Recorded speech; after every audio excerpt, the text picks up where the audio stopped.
Life in the Middle Ages was uncertain. For most people, the world was small. You were born in a village, and you would likely die there. Your world was the fields, the church, the woods at the edge of town, and it was a world full of danger. A disease could wipe out a family in a week. A bad harvest meant starvation. A lord's war could burn your home to the ground. There was no science to explain why these things happened. There was only God and the devil. In a world like that, people looked for meaning in everything. They believed the physical world was a message board. God, angels, saints, demons, and spirits were constantly trying to communicate. Every strange event, big or small, was a sign. It was an omen, a warning, a promise, or a judgment. This wasn't just a quirky superstition. It was a fundamental way of seeing reality. The universe was not a random collection of atoms. It was a story being written in real time, and you had to learn how to read it. Imagine you are a farmer. You walk out of your small hut one morning. The sky looks strange. A raven lands on your fence and caws 3 times. Your left eye starts to twitch. For a modern person, these are just unrelated events. The sky is weather, the raven is a bird, the twitch is a muscle spasm, but for the medieval farmer, these events are connected. They are a sentence in a cosmic language. The sky is a warning from God.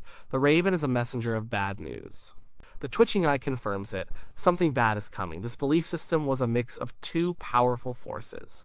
The first was the Christian faith. The Bible is full of signs and portents. God speaks through burning bushes, floods, and stars in the sky. The church taught that God was active in the world, rewarding the righteous and punishing the wicked. So if your village suffered a flood, it was not just bad luck, it was a punishment for sin. The event had a moral meaning, but woven into this Christian worldview were much older beliefs. These were the pagan, or folk, traditions that existed long before the church arrived. These were beliefs tied to the land, the seasons, and the spirits of nature. The church tried hard to stamp out these old ways. They called them superstition, but they never fully succeeded. Instead, the old beliefs blended with the new ones. An old folk belief about a spirit in the well might become a story about a saint associated with that well. A belief in lucky charms might be adapted to include wearing a cross or a saint's medal. So the medieval mind was a complex place. It held the story of Jesus alongside the belief that an owl hooting at night meant death. It accepted the power of a priest's blessing, but also believed in spitting to ward off the evil eye. These weren't seen as contradictions. They were all part of the same toolkit for survival. The omens gave people a sense of control, or at least a sense of understanding. Life was unpredictable, but if you could read the signs, you could prepare. If you saw a bad omen before a journey, you could postpone it. If you dreamed of a snake, you knew to be wary of a false friend. It was a way of making sense of the chaos. It provided a framework for a world that otherwise seemed random and cruel. This wasn't just a private belief. It was intensely social. An omen could affect an entire community. A comet in the sky wasn't a personal message, it was a sign for the whole kingdom. A deformed calf born in a village was a stain on everyone. It meant there was sin in their midst and everyone would suffer God's wrath. This shared belief in signs bound people together in a web of fear and meaning. It shaped their decisions, their relationships, and their understanding of their place in the universe. Everything mattered. Nothing was an accident. The world was watching, and it was always speaking. You just had to know how to listen. The most powerful omens were the ones everyone could see. They came from the sky above, or the earth beneath. These were not subtle hints, they were cosmic shouts. When God or the devil wanted to make a big statement, they used the heavens and the earth as their canvas. These events terrified people because they were a disruption of the natural order. And the natural order was God's order. To interfere with it was a sign of immense power and, usually, immense anger. The king of all bad omens was the comet. We see a comet as a beautiful, predictable ball of ice and dust. They saw it as a terrifying sword hanging in the night sky, a hairy star. Comets moved against the pattern of the fixed stars, which was deeply unsettling. They appeared without warning and then vanished. Their appearance almost always meant disaster was on its way. The most common interpretation was that a king or great lord was about to die. They were also linked to plague, famine, and war. When Halley's Comet appeared in 1066, it was seen across Europe. In England, people believed it foretold the death of their king. And soon after, King Harold was killed at the Battle of Hastings and the Normans conquered England. The Bayeux Tapestry, which tells the story of the conquest, shows the comet with terrified people pointing up at it. The message was clear. The comet was the announcement of doom. Eclipses were just as frightening. Imagine you know nothing about orbital mechanics. One day, in the middle of the afternoon, the sun begins to disappear. A black circle eats it away, the sky grows dark, the birds stop singing, the air gets cold. It would feel like the end of the world. An eclipse was a sign that God was turning his face away from humanity. It was a symbol of his wrath. A solar eclipse was a terrible omen for a king, as the sun was his symbol. A lunar eclipse, turning the moon a blood-red color, was also a sign of impending slaughter and chaos.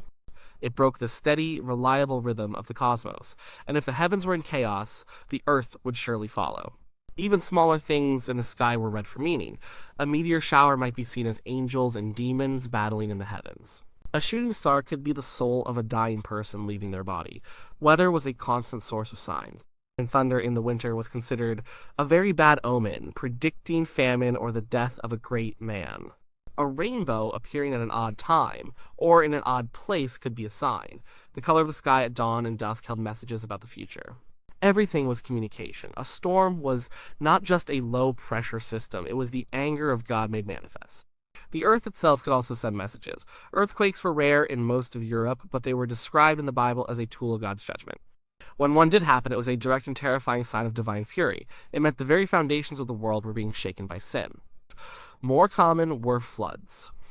A river overflowing its banks and destroying crops and homes was a clear punishment for a community's wickedness. Perhaps the most disturbing omens were the monstrous births. When a farm animal, like a cow or a sheep, gave birth to a creature that was deformed, it was a catastrophe for the whole village. A calf with 2 heads or a piglet with an extra leg. This was not a genetic anomaly. It was a physical manifestation of the sin and corruption within the community. The animal was usually killed immediately, and the village would engage in prayer and fasting to try and ward off the punishment that was surely coming. The same was true for human births. A deformed child was seen as a sign of the parent's sin, or even of a demonic union. The child and the family would be shunned. These events were social crises. They were tangible proof that something had gone deeply wrong with the moral order of the community, and the natural world was reflecting that sickness back at them. The message from above and below was simple repent, or face the consequences.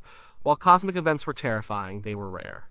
The omens people dealt with every day were smaller, quieter, and closer to home. They came from the animals that shared their world.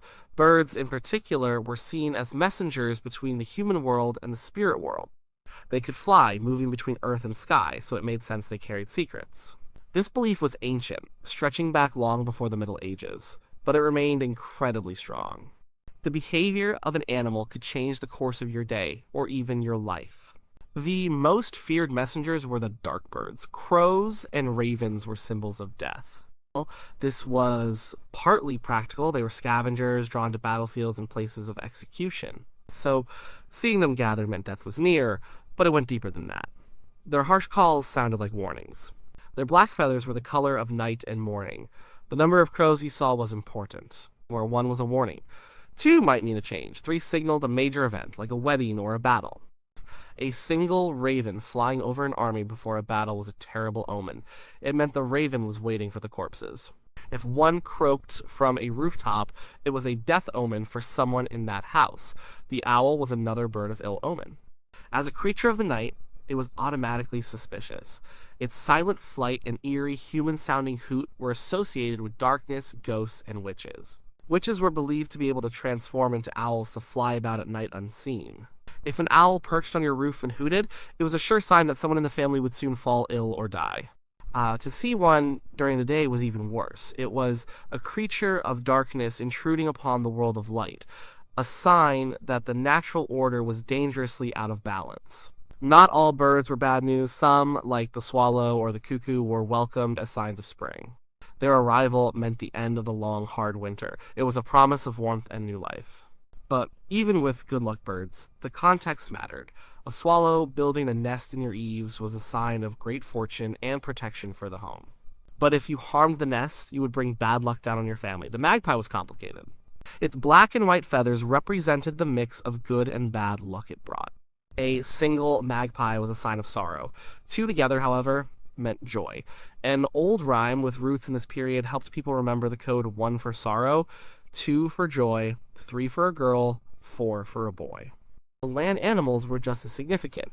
The black cat was already becoming associated with witchcraft and bad luck. Her cats were mysterious creatures, independent and active at night. A black one was doubly suspicious, linked to the darkness. To have a black cat cross your path was a sign that something was blocking your way, a warning from the devil. This was the opposite of the good luck it's sometimes thought to bring today. The hare was another animal of deep suspicion. It was fast and elusive, and its behavior could seem strange. Hares were strongly associated with witches, who were believed to be able to shapeshift into hares to move quickly and cause mischief. So, if a hare crossed the path in front of you, especially at the start of a journey or an important task, it was a terrible omen. You were meant to turn back immediately. It was a sign that a witch was working against you. Even the loyal dog had a place in this world of signs. A dog howling at night for no apparent reason was said to be howling at the moon, or worse, at unseen spirits. It was a death omen, a sign that someone in the neighborhood was about to die. The dog could see the spirits of the dead gathering, and it was crying out in fear. These beliefs were woven into the fabric of daily life. A farmer would not plant his crops if the birds were acting strangely. A traveler would turn back if a hare crossed his path. These weren't silly games. In a world where a small mistake could lead to ruin, people listened carefully to the whispers on the wind. The animal world was a constant commentary on human affairs, a network of spies and messengers reporting on the future. Ignoring their warnings was not just foolish, it was arrogant. It was telling God and the spirits that you knew better. And almost no one was brave enough to do that. The world of omens wasn't just outside. It was also inside your own body and your own house. People in the Middle Ages saw the body not just as a physical machine, but as a microcosm of the universe. It was a place where the spiritual and physical worlds met. Every unexplained twitch, itch, or sneeze could be a message. Likewise, the home was a sanctuary, and any strange event within its walls was a sign that its spiritual protections had been breached. These were the most personal omens, speaking directly to you about your health, your wealth, and your fate. The simple act of sneezing was loaded with meaning. A sneeze was a sudden, violent expulsion of air from the body. It was believed that, in that moment, your soul was momentarily dislodged and vulnerable.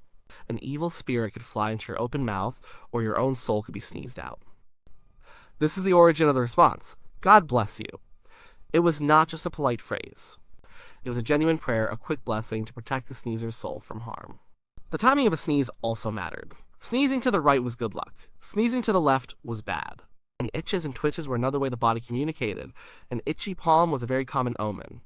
If your right palm itched, it meant you were about to receive money. If your left palm itched, it meant you were about to give money away. An itchy nose meant you could expect a visitor or that you were about to get into an argument. Itchy feet meant you would soon go on a journey. A twitching eye was also a complex sign. Generally, a twitch in the right eye was a good omen, while a twitch in the left eye was a bad one, foretelling sorrow or a loss. Ringing in the ears was interpreted as a sign that someone was talking about you. This belief, sometimes called tinnitus, was given a moral dimension. If your right ear was ringing, someone was speaking well of you. If it was your left ear, you were the subject of gossip or slander. The left side of the body was almost always associated with bad luck or evil. The Latin word for left is sinister, and this association was deeply ingrained in the medieval mind. Dreams were perhaps the most powerful and mysterious of all personal omens. A dream was a direct vision into the spiritual world. It could be a message from God, a temptation from a demon, or a prophecy of the future. A dream interpretation was a serious business. Books listing the meanings of different dream symbols were very popular among those who could read. Some dreams had commonly understood meanings. To dream of falling meant you were in a precarious situation in your life. To dream of losing your teeth was a terrible omen, signifying the death of a close family member. Flying in a dream was usually a good sign, suggesting freedom and success, but dreams were also confusing. A dream could be literal, or it could be symbolic. It was a puzzle sent from the other side, and figuring it out could be a matter of life and death. Within the home, small accidents could be big omens. Salt was a precious substance. It was a preservative, a purifier, and a symbol of permanence and purity. Spilling salt was therefore a terrible omen. It was wasteful, but more importantly, it was a sign that you were inviting bad luck or even the devil into your home. The counter ritual was to immediately take a pinch of the spilled salt and throw it over your left shoulder. This was done to blind the devil, who was thought to lurk there, waiting for an opportunity to cause mischief. The threshold of the home was a magical boundary between the safe, private world inside and the dangerous, chaotic world outside. Stumbling on the threshold as you were leaving was a very bad sign. It meant that your venture, whatever it was doomed to fail. You should turn back and not attempt it that day. Hearing a mysterious knock on the door, especially a series of 3 knocks, with no one there, was a chilling death omen. It was the death knock, a sign that death itself had come to call on someone in the house. These intimate omens governed the small rhythms of daily life. They were a constant reminder that the spiritual world was not distant. It was right there, in your own body, in your own home, paying close attention to everything you did. Every small random event was a piece of a larger pattern, a personal message about your destiny. Believing in a world full of signs was not a passive activity. People didn't just see an omen and then wait for disaster to strike. They reacted. They had a whole range of tools, rituals, prayers, and charms to try and influence their fate. The goal was to ward off the bad luck, attract the good, and restore the balance that the omen had disturbed. This constant negotiation with the unseen world had a profound impact on society, creating both a sense of shared purpose and a source of deep suspicion. When faced with a bad omen, the first response was often a simple, almost instinctive ritual. These were small acts of folk magic. Making the sign of the cross was a common one, invoking the power of the church to protect you. Spitting was another powerful gesture, thought to ward off evil spirits or the evil eye. If you saw a single magpie, an omen of sorrow, you might greet it politely. "Good morning, Mr. Magpie, and how is your lady wife today?" in an attempt to show respect and turn it from a solitary bird into a symbolic pair, thus changing the omen from sorrow to joy. The act of throwing salt over the shoulder is another perfect example of this. It was a small piece of magic to counteract a small tear in the fabric of luck. For more serious threats, people turned to more powerful protections. Amulets and charms were common. A rabbit's foot was carried for good luck, a tradition with ancient roots. Certain stones were believed to have protective powers. People might carry a piece of parchment with a saint's name or a short prayer written on it, sewn into their clothes. These objects were a kind of spiritual armor, designed to deflect the bad luck or evil intent that an omen might signal. The church offered its own official set of tools. Prayer was the most important. If you saw a bad omen, you were meant to pray to God for protection and forgiveness. You could pray to a specific saint who was a patron of a certain activity. For example, if you were about to start a journey and saw a bad sign, you would pray to Saint Christopher, the patron saint of travelers. The church also performed its own large-scale rituals. Priests would bless the fields before planting to ensure a good harvest. They would lead processions through the village in times of drought or plague, praying for divine intervention. This was the church's way of managing the spiritual anxieties of the people. But this created a very blurry line. The church officially condemned superstition and folk magic as pagan and demonic. Yet, the blessing of a field and the carrying of a folk charm were not so different in their intent. Both were attempts to use ritual to influence the physical world. The average person did not see a huge distinction. They used whatever worked, blending Christian prayers with older folk practices. This belief in omens had a powerful social effect. In a small village, a significant omen became everyone's business. If a 2-headed calf was born, the entire community felt the dread. It triggered a collective anxiety. Who had sinned? What was the cause of God's displeasure? The priest would lead prayers, but there would also be whispers. Suspicion would begin to fester. People would look for a scapegoat, someone to blame for bringing this curse upon them. This is where the belief in omens showed its darkest side. It could fuel paranoia and persecution. An omen could be interpreted not just as a random sign from God, but as the result of a malicious act. Maybe the crops failed, not because of a bad omen in the sky, but because a specific person in the village used magic to blight them. The person blamed was often someone on the margins of society, a poor old woman who lived alone, someone with a physical deformity, or someone who was just unpopular. A string of bad luck or strange omens could be strung together and presented as evidence of witchcraft. A neighbor's cow dying after your witchy neighbor looked at it was not a coincidence. It was proof. This mindset laid the social and psychological groundwork for the witch hunts that would become more widespread in later centuries. So living with signs was a double-edged sword. On one hand, it gave people a sense of meaning and a way to navigate an uncertain world. It created a shared culture where neighbors could understand each other's fears and rituals. It bound communities together against the perceived threats of the spiritual world. But on the other hand, it created a world charged with fear and suspicion. It gave a vocabulary to blame and a justification for cruelty. The world was not empty and meaningless, that was for sure, but the meanings people found in it could be as dangerous as they were comforting. It was a map for reality, but it was a map that often led to dark places.